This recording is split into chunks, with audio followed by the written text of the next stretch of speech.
Okay, so let us talk about preamble. Now what is preamble? कुछ लोग बोलते हैं कि प्रीएम्बल जो है वो हमारे कॉन्स्टिट्यूशन का इंट्रोडक्शन है। ठीक है, कोई भी आप जैसे पेपर लिखते हो या कोई भी आप आर्टिकल पढ़ते हो तो there is a introduction first, कि आप इसमें क्या पढ़ने वाले हो, आपको क्या पता चलेगा। But the unique thing about our preamble is कि कॉन्स्टिट्यूशन बनने के बाद प्रीएम्बल बना। ठीक है, तो ऐसा तो हमने बहुत रेयर देखा है कि हम पूरा पेपर लिख लें या पूरा आर्टिकल पढ़ लो और फिर इंट्रोडक्शन आए, राइट?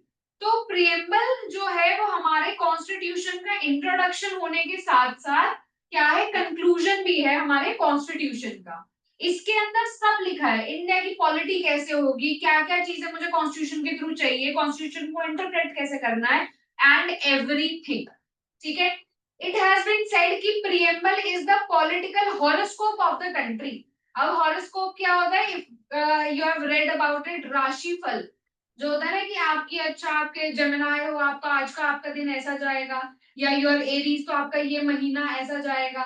या प्रिडिक्शन जो होती है न्यू ईयर पर आती है कि for let's say cancer this sort of year is to be expected, है ना? That is called horoscope. एक प्रिडिक्शन है कि कैसा होगा आपका आने वाला time.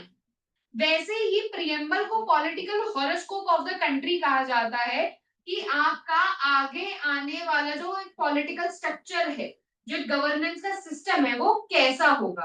That is my preamble. ठीक है, इसे key to the minds of the makers to the constitution भी कहा जाता है।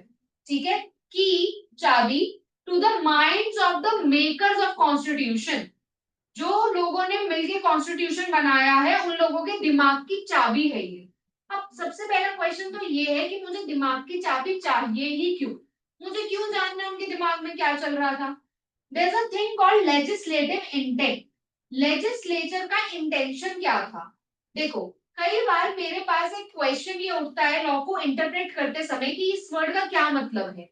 वहां मुझे जानना होता है लेजिस्लेटिव इंटेंट, कि लेजिस्लेचर का, ये लॉ बनाने वाले का क्या इंटेंशन था।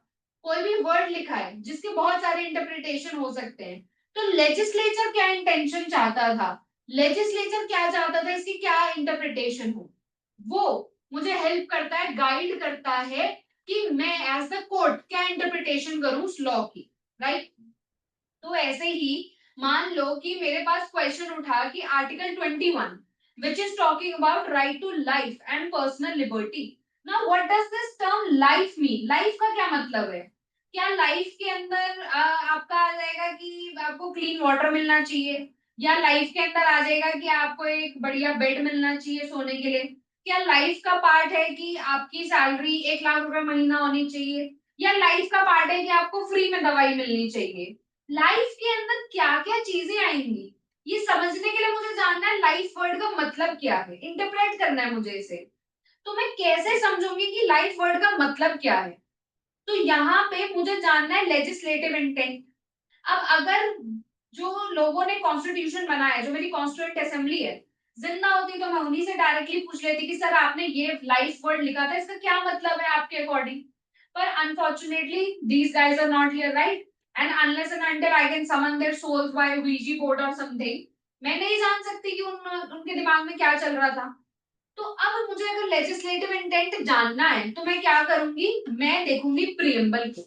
क्योंकि हमारी कॉन्स्टिट्यूएंट असेंबली इतनी दूरदर्शी थी, इतनी स्मार्ट थी, कि उन्होंने अपना जो इंटेंशन है वो बहुत दूर तक सोचा कि कल को पता नहीं क्या क्या क्वेश्चन उठ सकते हैं, मैं क्या क्या चीजें आंसर करके जा रहा हूँ, उसके अलावा भी क्वेश्चन उठ सकते हैं।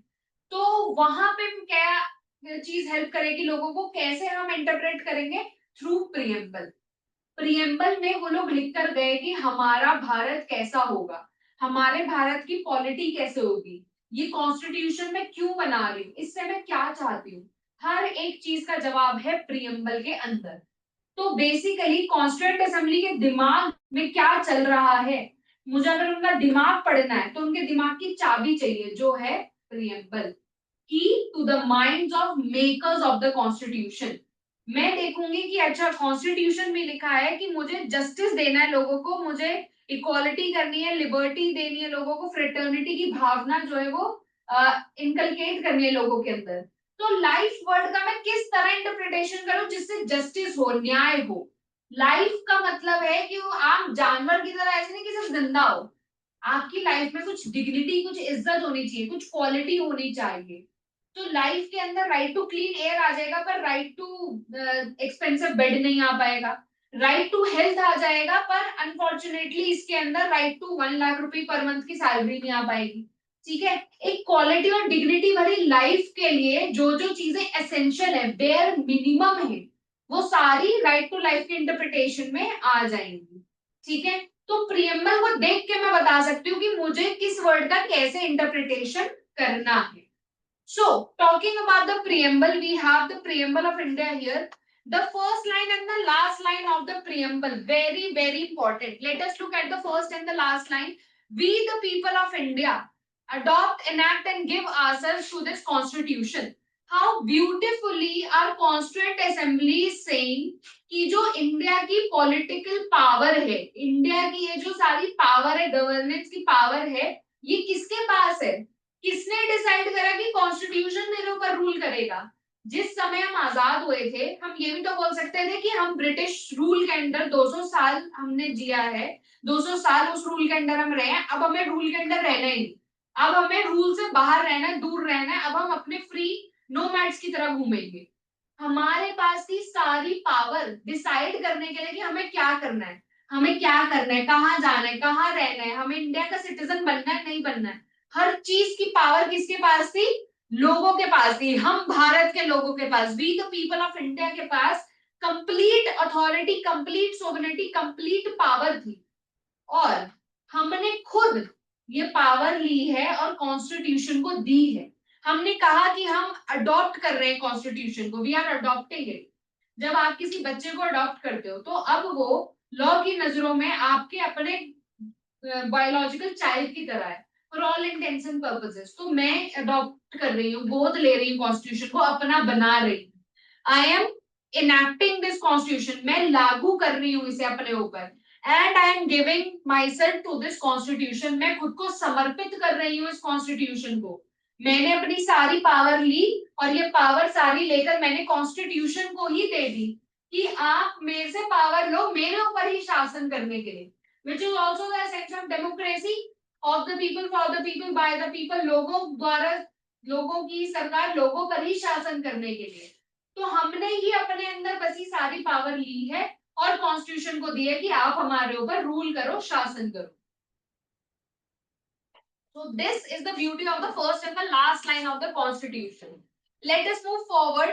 We the people of India, having solemnly resolved to constitute India into, अब देखो, जब भी कोई ऑपरेस्ड क्लास होती है जिसको दबाया जा रहा है, वो हमेशा सोचती है कि कल को जब मैं फ्री होंगी, जब मेरे ऊपर ये प्रेशर नहीं होगा, तो कैसी लाइफ जीऊंगी मैं, राइट?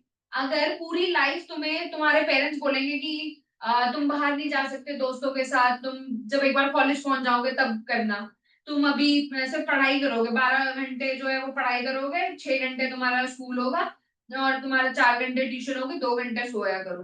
तो यहाँ पर क्या है कि तुम्हारे पेरेंट्स तुम्हें बार बार ऑपरेस कर रहे हैं, और तुम्हें एक सपना दिखा रहे हैं कि कल को कॉलेज में जाओगे तो कंप्लीट फ्रीडम होगी। तो यू विल ऑलवेज इमेजिन कि एक बार जब ये प्रेशर मुझसे हट जाएगा, जब मैं कॉलेज में पहुंच जाऊंगा, तो मेरी लाइफ कैसी होगी, मैं क्या क्या करूंगा उस समय। मैं दोस्तों के साथ घूमने जाऊंगा, मैं खाना खाऊंगा, अलग अलग तरह की क्यूजीन ट्राई करूंगा, मैं दोस्त बनाऊंगा, मैं उनके साथ ट्रिप पे जाऊंगा। तुम अलग अलग चीजें सोचते हो कि तुम क्या क्या करोगे, राइट? जब भी कोई क्लास ऑपरेट होती है तो वो हमेशा ऐसे ही सोचती है कि कल को जब ऑपरेशन खत्म होगा तो मैं क्या करूंगा। ऐसे ही जब ब्रिटिश हम पे रूल कर रहे थे, तो हमने भी सोचा था हमारा कल का भारत कैसा होगा, आने वाला आजाद भारत कैसा होगा। तो हमने कहा आजाद भारत सोवरेन होगा, सोशलिस्ट होगा, सेक्युलर होगा, डेमोक्रेटिक रिपब्लिक होगा। सोवरेन हमने बात करी थी, सोवरेन क्या होता है? Sovereign is a politically superior authority जो कि पॉलिटिकली इंफीरियर अथॉरिटीज के ऊपर रूल करता है। आपका एक ऐसा पॉलिटिकल अथॉरिटी जो कि कह रहा है कि मुझे ना तो कोई इंडिया के अंदर की स्टेट बता सकती है मुझे कैसे रूल करना है, कैसे क्या काम करना है, ना ही इंडिया के बाहर की कोई स्टेट मुझे, कंट्री मुझे बता सकती है कि मुझे क्या करना है, कैसे करना है, कौन सा लॉ बनाना है, कैसे बनाना है। I M complete sovereign, externally भी और इंटरनली भी। मुझे कोई नहीं बता सकता कि मुझे क्या काम कैसे करना है कैसे नहीं। ठीक है, I am politically superior to everybody here who are politically inferior. इन सब पे शासन कर रहा हूं मैं, सोवरेन हूं मैं। ठीक है, then India is going to be a socialist country. Now see, जब इंडिया आजाद हुई थी तो उस समय हम लोग एक कैपिटलिस्ट नेशन थे। कैपिटलिस्ट नेशन क्या होता है, आपकी तीन तरह की इकोनॉमी होती है, capitalist, socialist and mixed economy.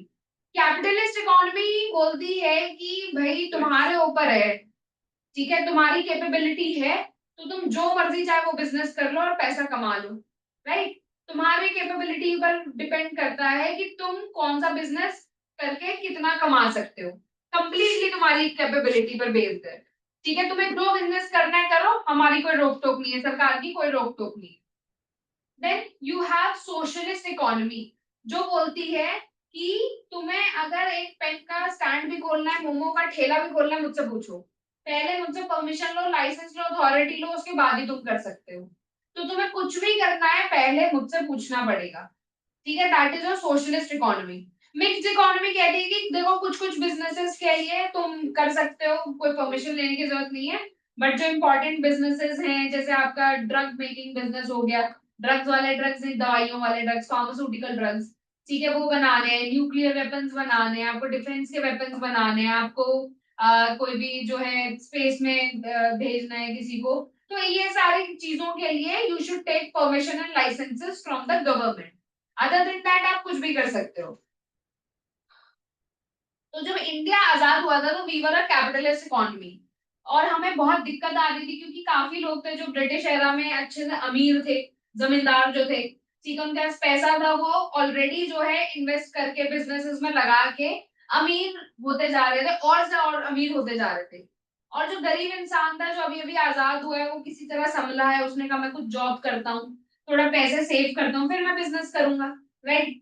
But क्योंकि पहले से अमीर लोग थे और वो बिजनेस अपना बढ़ा के और अमीर होते जा रहे थे, तो आपका इन्फ्लेशन भी होता गया, इकोनॉमी की हालत खराब होती गई, और गरीब होता गया। यहाँ पे जो हमारी गवर्नमेंट है उसको भी इशू आ रहा था कि गवर्नमेंट अभी अभी फॉर्म हुई है, हमें ह्यूज अमाउंट ऑफ फंड्स की जरूरत है ताकि हम सुधार ला सके, समाज में सुधार कर सके, हम हॉस्पिटल बना सके, स्कूल बना सके, हम इंस्टीट्यूशंस बना सके। बट सरकार के पास पैसा ही नहीं है, ना जमीन है ना कुछ है।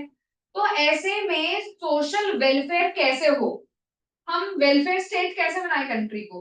तो उन्होंने कहा कि India is a socialist country now, सारा कंट्रोल मैं अपने पास ले रहा हूँ। जबकि इंडिया जो है is a mixed economy, India में कुछ कुछ बिजनेसेस के लिए परमिशन चाहिए, बाकियों के लिए नहीं चाहिए। बट स्टिल हमने कहा कि हम सोशलिस्ट हैं, ताकि कोई चैलेंज ना कर पाए कि आप इस बिजनेस को क्यों डाल रहे हो गवर्नमेंट के अंदर, इसको क्यों नहीं। We have created a system जहां पे हम कह रहे हैं we are socialist, but we are allowing you and the economy to run as a mixed economy. ठीक है, that you should feel that this has been done for your benefit, you should appreciate this thing. So this is a socialist government, हमने इसीलिए कहा है India को, जबकि हम लोग सोशलिस्ट हैं नहीं completely, we are mixed economy.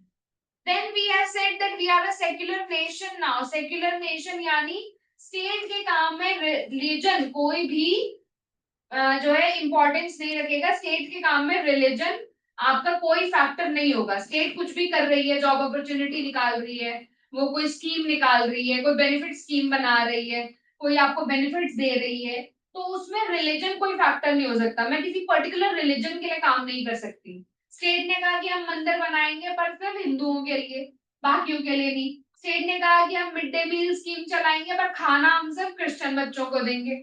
State ने कहा कि जैन बच्चों के लिए हम फ्री घर जो है उनको बना के देंगे। तो रिलीजन जो है वो स्टेट के काम में कभी कोई फैक्टर नहीं होना चाहिए। ठीक है, then we have declared ourself to be a democratic republic nation. Democracy we just discuss this, of the people for the people by the people, लोगों की सरकार लोगों द्वारा लोगों पर ही शासन करने के लिए। And Republic is a system जहां पे जो हेड ऑफ गवर्नमेंट है वो इलेक्ट होता है, राजा का बेटा राजा नहीं बनता, इलेक्शन के बाद हेड ऑफ द स्टेट चुना जाता है। ठीक है, तो ये तो हमने बता दिया इंडिया कैसा होगा। अब हम बता रहे हैं कॉन्स्टिट्यूशन क्यों बनाया हमने, उसके अंदर कोई भी प्रोविजन क्यों डाला है हमने, कॉन्स्टिट्यूशन से हम क्या चीजें फुलफिल करना चाहते हैं। तो मैं कह रही हूँ कि secure to all its citizen, चार चीजें सिक्योर करो सिटीजन के लिए। सबसे पहला जस्टिस, न्याय दो लोगों को। कैसा, social economic and political justice. फिर आप लिबर्टी, आजादी दो लोगों को, किस चीज की, थॉट की, कुछ भी सोच सकते हो, एक्सप्रेशन की, कैसे भी खुद को एक्सप्रेस कर सकते हो, बिलीफ की, कुछ भी अपना बिलीफ सिस्टम रख सकते हो, फेथ की, कि आप किसी भी भगवान में मान सकते हो, वर्शिप की, किसी भी भगवान की पूजा कर सकते हो। फिर हमने कहा इक्वालिटी दो लोगों को, समानता दो, किस चीज की, स्टेटस की और अपॉर्चुनिटी की। कोई भी अगर गवर्नमेंट जॉब निकल रही है, गवर्नमेंट कोई भी ऑफिस है एमटी, तो उसके लिए सभी को इक्वल अपॉर्चुनिटी मिलनी चाहिए, सभी में इक्वल स्टेटस आप इनकलकेट करने की कोशिश करो। गरीब और गरीब, अमीर और अमीर बनना है, तो ये आपका जो स्टेटस के बीच में इक्वालिटी है वो ऑलमोस्ट खत्म ही हो गई है। I have to make sure कि गरीब और गरीब ना होता जाए, उसे भी मौका मिले अमीर बनने का, उसे मैं सपोर्ट कर सकूं जहां पर भी उसको कमी फील हो रही है, ठीक है, ताकि मैं इक्वालिटी और स्टेटस मेंटेन कर सकूं, ठीक है। Then we have to promote amongst all fraternity, भाईचारा प्रमोट करो लोगों के मन में, लोगों को भाईचारा आप सिखाओ, आप लोगों की जो इज्जत है, डिग्निटी है, उसको मेंटेन करो। और नेशन की यूनिटी एंड इंटेग्रिटी, नेशन की, देश की एकता और अखंडता को बनाए रखो।